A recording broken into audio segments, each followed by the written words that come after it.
and talked to locals to learn if they were aware of the elite meeting in their city. Will you turn off the wipers?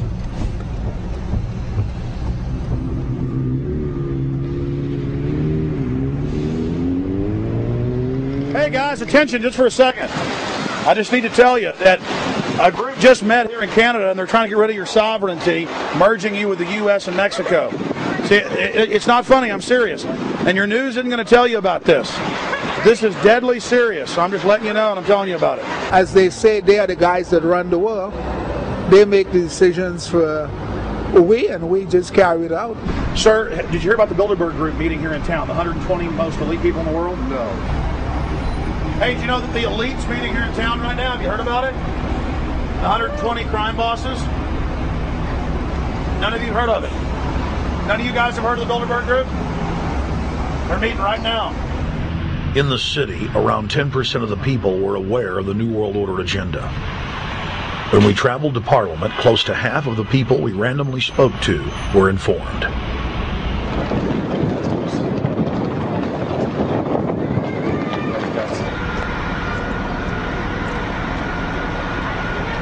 Ma'am, what did you say about the American Union? It's going to end up happening.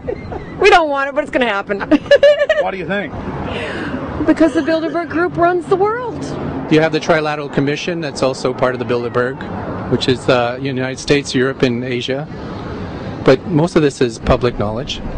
Nobody wants to believe that there are conspiracies, that world leaders are already elected before they're voted on. So here we know that Bernard Lord is part of the outer circle. I was surprised to read that Harper addressed the group in 2003 because my understanding was nobody gets into politics without becoming part of the Bilderberg Group, and then you find out afterwards that that is the case, that they have. Well, Bill Clinton went there in 91, George Bush Sr. back in like 85. And Blair, same thing. Who we think that we're electing as leaders have already been pre-picked for us, whether it's liberal or a conservative. They're already part of the group. They own all the horses in the race. They own the horses, and I understand that, for example, in the United States, it's a one-party system with two factions, though you think it's two different parties. Oh, it is, yeah. So it's like Bill Clinton constantly vacations with the Bushes, and they call him their son, and they actually staged all that in 92, and all that's come out. It's just all staged. They're not going to let trillions of dollars slip through their hands. The good news is people are waking up, though.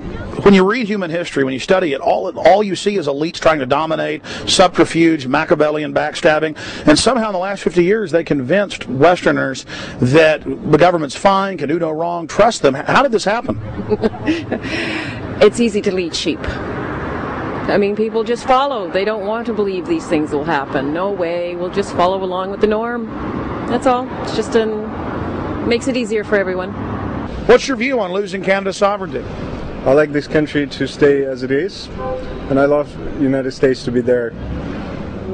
Back in Austin, the capital of Texas, the public was frighteningly unaware of the nation's peril.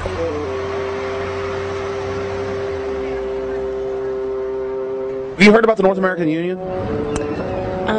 Not really, no. I don't watch TV. No, I haven't. Interesting. I was not aware of that. I don't know exactly what you mean, so. I don't think there's going to be a merger of the three nations. No, I have not. No. No, I didn't know this was happening, so. Yes, I have. I haven't. Oh, you have heard about it? Yes. After that big rally the other day, don't know about it? Don't know about anything. No, I have not.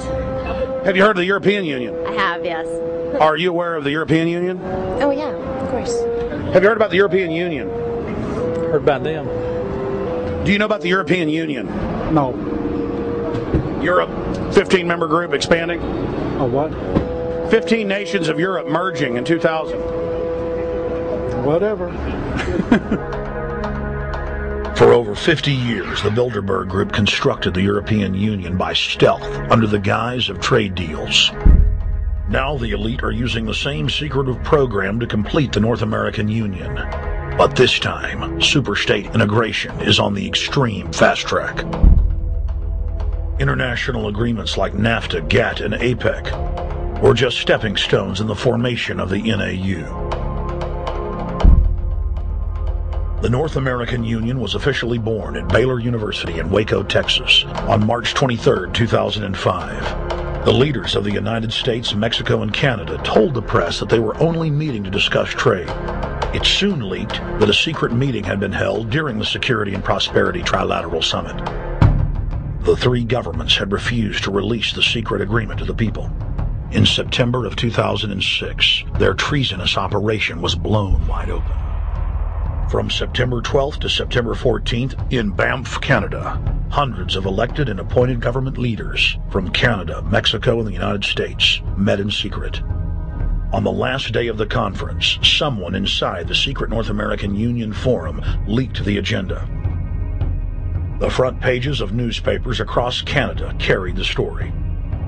The Judicial Watch Foundation submitted Freedom of Information Act requests to obtain the full agenda and minutes of the secret assembly.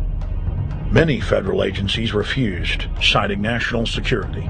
The foundation finally succeeded and did receive thousands of pages of documents. The documents marked unclassified are the blueprints of a shadow government ruling by bureaucratic and executive fiat.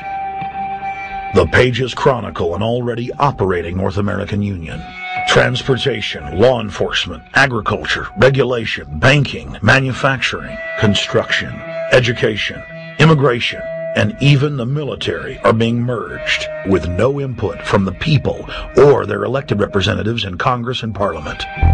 One of the first items on their agenda was to stress how important it was that their plan, quote, be carried out by stealth. The controllers also talked about exploiting the public's fears of climate change to push a continent-wide tax to fund the new government. Globalist tool Robert Pastor is incessantly paraded on the world stage as the man behind the North American merger.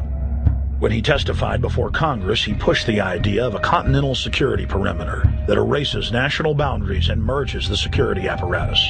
The best way to secure the United States today is not at our two borders with Mexico and Canada, but at the borders of North America as a whole.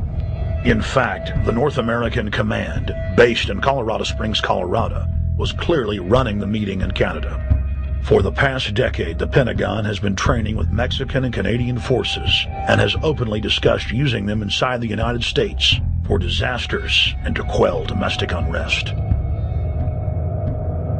There are already over 100,000 non-U.S. citizens serving in the U.S. Armed Forces.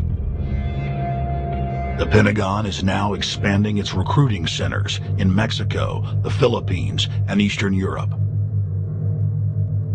Big city police departments nationwide are lobbying to change laws so they can recruit non-citizens to join the police force.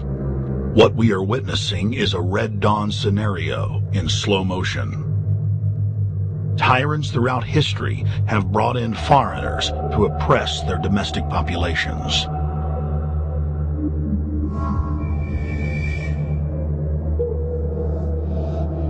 When their coup by stealth was exposed, the three governments went into damage control mode. The Security and Prosperity Partnership quickly staged a show summit that was held in Ottawa, Canada in February of 2007. It is the only way that we can achieve security and prosperity for our people is through this cooperation. We actually occupy one physical space, the North America. We've also had a chance as foreign ministers to talk about how we cooperate in the region and indeed in the world. Protesters who were upset about losing their countries and freedoms were not tolerated. A couple of weeks ago, Al-Qaeda supposed whatsoever. The Security and Prosperity Partnership has been signed without any sort of parliamentary debate. Globalist publications have been open with their frustration that the population has not bought their latest PR stunt. As integration inside the European and American unions accelerates, the superstates themselves are being merged. On April 30th, 2007, a summit was held at the White House. The Security and Prosperity Partnership's secretive approach had alarmed the public. So this time, President Bush, German Chancellor Merkel, and EU Commission President Barroso hid their treachery in plain sight.